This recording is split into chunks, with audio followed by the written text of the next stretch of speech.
Now, I'm joined in studio by the Sinn Féin leader, Mary Lou McDonald. Good morning and welcome. Good morning, Pat. And Now- can I speak in defence of the football game? You can. I was down. I wasn't actually at the game, but I was down around Croke Park in advance of it, and the atmosphere was absolutely electric. So Before. well, and it was a very tactical game, albeit. But I think anyone from the Orchard County now is very happy, and I'm commiserations to Galway. No, a win is a win is a win. A win is a And, win. Yeah. I mean, if that's the way the game is going to be played, I suppose you adjust your tactics accordingly. But anyway, we're not going Bit to like talk politics, Pat. Yeah, huh? well, that's what I was Yeah. going to say. We're going to talk about the political game. Now, since you were in with me, I think it was on the 6th of June, you pivoted on immigration. Well, since the 6th of June and the election and everything that's transpired since it, I mean, it's very clear that we have a lot of work to do, Pat, in Sinn Féin. The work has to be to demonstrate very clearly that come the general election, there is a choice, there is an alternative, and we want people to have clarity in respect of what that alternative means. So we have put together, I have it here, our international protection, a fair system that works. This is Sinn Féin's policy programme, our framework and our approach to international protection provision. It's very different from the government's approach, and it is a significant intervention by us. It puts, on the one hand, a humane and decent and efficient system front and centre, but also, crucially, community, dialogue with community, consultation with community as part and parcel of how we get this right. But isn't it clear, therefore, that you weren't listening to communities before? If Well, you're look- now deciding that community is the heart of this, but the communities, we presume, in terms of your numbers falling, they deserted you.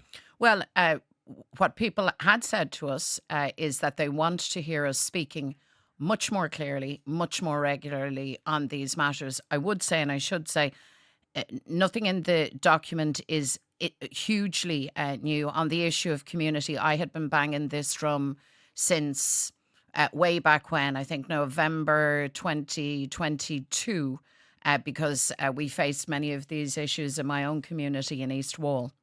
What the document does, though, Pat, is it pulls together all of the elements in terms of proper resourcing, in terms of community engagement, and stating clearly that when you are placing these facilities and services that we need for very vulnerable people, you have to have regard for the community into which you are going. But and the isn't this- poorest of the poor communities are not the correct setting But isn't for this these an facilities. effective veto? Because we know that no matter how well-heeled your community is or how deprived it is, there is not a surfeit of resources. There's not a surfeit of housing anywhere. There's not a surfeit of healthcare anywhere. There's not a surfeit of GPs anywhere. So virtually no area would pass the test that you were laying No, down. I entirely disagree. And if we were to take our own home city, Pat, I think you and I could recognise very readily that there are daylight and dark differences between some communities and others. And I feel very strongly that the inequality in our society has to be addressed. The last thing I want to see is any community left behind. And when I say left behind, I'm talking about very, very basic facilities that many of our communities don't have. And that has to be taken account of. I think if you look to standard planning processes, they always have to take account of the reality out on the ground for any new intervention. So in these circumstances, particularly because you are bringing cohorts of vulnerable new people into communities, all of that has to be managed really, really well, and in a spirit that of respect and listening. And communities across the state do not believe that they have been respected or listened to. And let me be clear.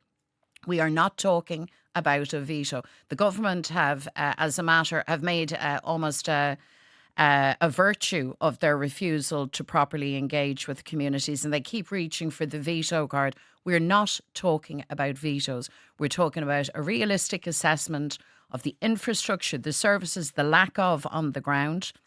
We're talking about respectful dialogue and engagement and actually listening to and responding to communities. Okay. And I believe that will speed the processes up, make them more efficient, but will also be a critical part for our social cohesion and public confidence How would that in audit, this important. to tease it out, how would that audit work? So it has to be multi-agency. It has to be prompt.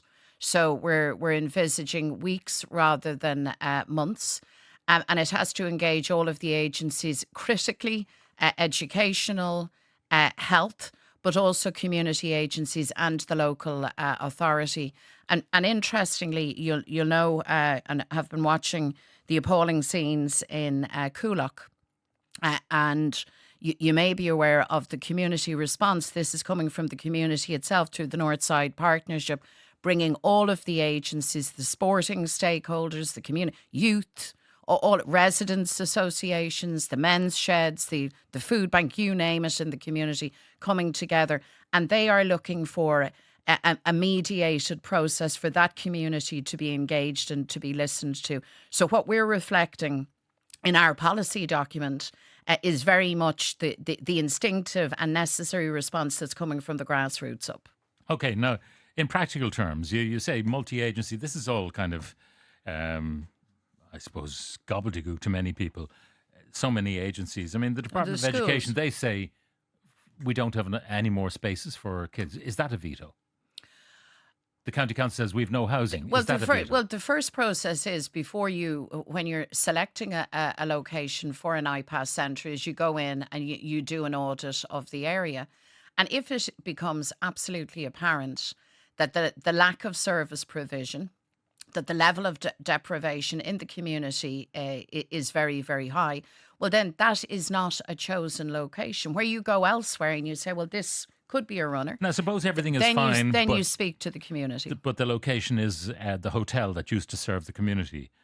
Suppose that's the location, and there are schools, and there is a sufficiency of GPs and so on and so forth, and this hotel is going to be taken from the community. Is that a veto? That's where the consultation and the conversation with the community happens. There are some areas, in my opinion, that are simply not suitable locations for the reasons that I have set out. Where the proposal is to go ahead, well, then that's where you have to have a dialogue with the community and community interest.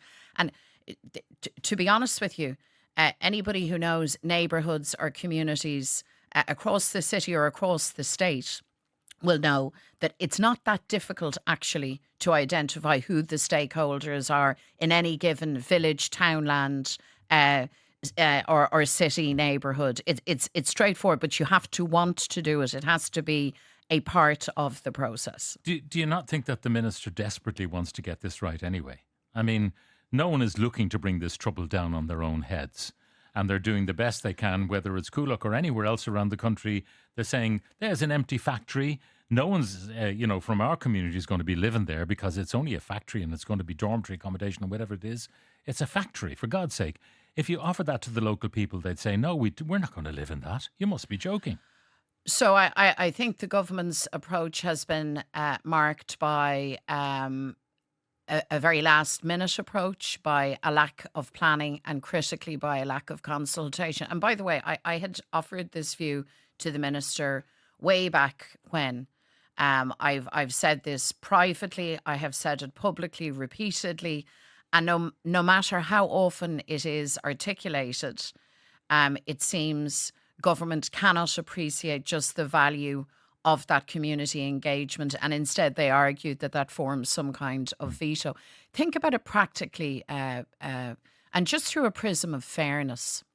In any circumstances where there's going to be a change in a community, wherever that community might be, where a whole bunch of new people are going to arrive, and people, by the way, coming in many cases from very traumatic experiences, isn't the hospitable and the sensible thing to have a conversation, to make the introductions, to have transparent, accurate information all around? Doesn't that assist and help everyone? One of the other features in the plan that we have put forward that I'd like to mention is that we would require the Children's Ombudsman and HICWA to also audit this accommodation. That currently doesn't happen.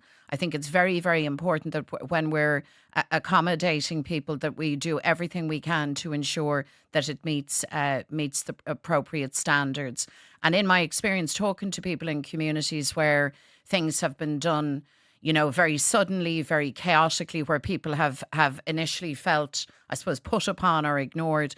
Interestingly, they've often quoted two sets of concerns: their own community concerns around resources and how stretched they are and how they're going to manage and get by, but equally concerns around the nature of the accommodation on offer and the treatment of people, particularly children, in that accommodation, and the necessary supports for them. The way you're talking, you would think that the government is being deliberately malign, and that is certainly not the case. They're not trying to punish people who come here. I'm not saying that. I'm saying that they're getting it wrong. And the document that we have published, A Fair System That Works, is our clear policy platform, but it is also an attempt in the here and now to assist the government to get it right, because getting this right matters to all of us. Now, some of the comments coming in, what is Mary Lou's policy, or Sinn Féin's policy, on those who attack the Gardaí and the fire services? I mean, we've seen the delivery of petrol bombs by drone into the Crown Paints factory.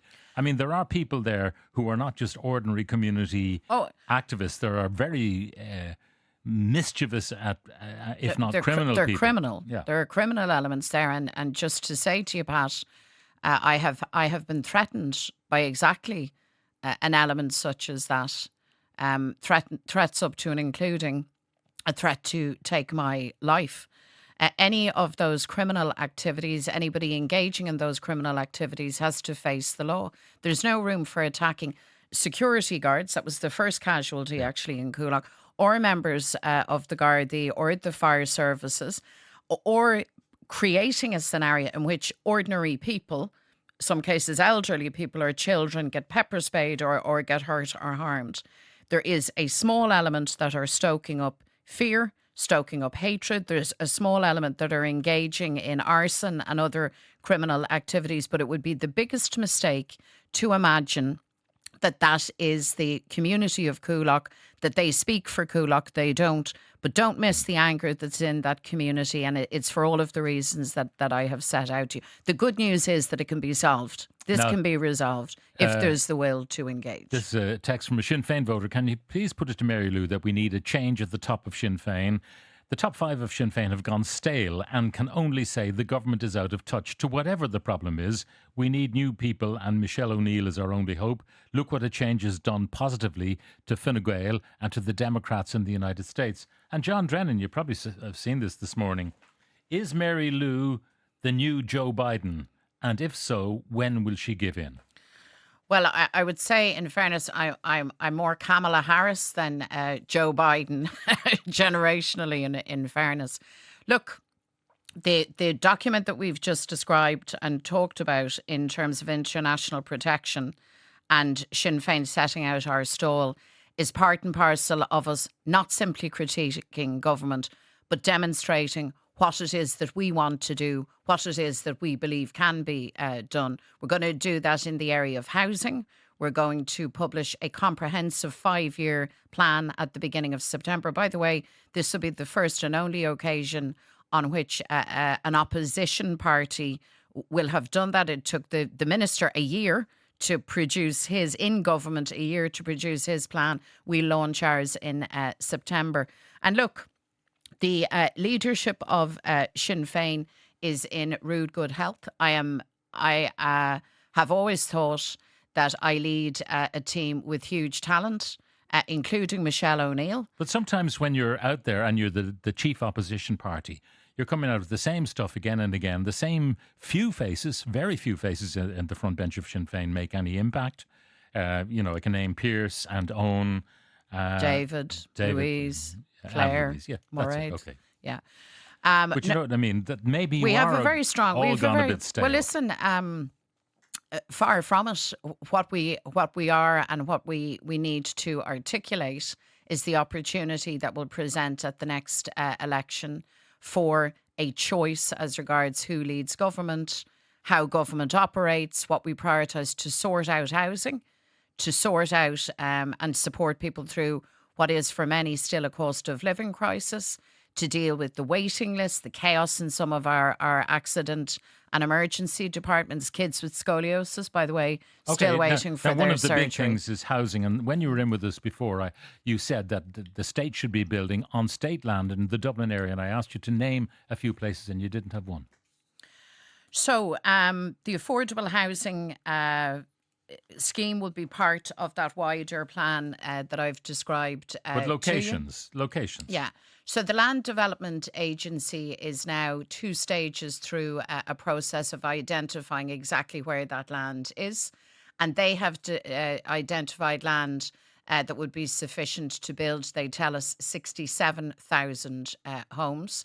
That they've gone through, I think, 5 cities, including Dublin, and some townland areas. But that's a rolling process. Part of the difficulty, Pat, and I think I said this to you when we were talking last, is that there isn't an instantly accessible database wherein all of the lands held by the state are set out. But the Land Development Agency has embarked on that work. They will accelerate through that work.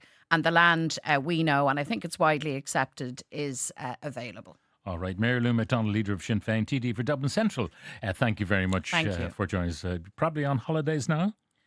Well, no, hope so. I'm still working. I hope to get away in August for a while, and I'm looking forward to it. Well, whenever it enormously. happens, enjoy the holidays. Thank you so much. Very much. Appreciate that.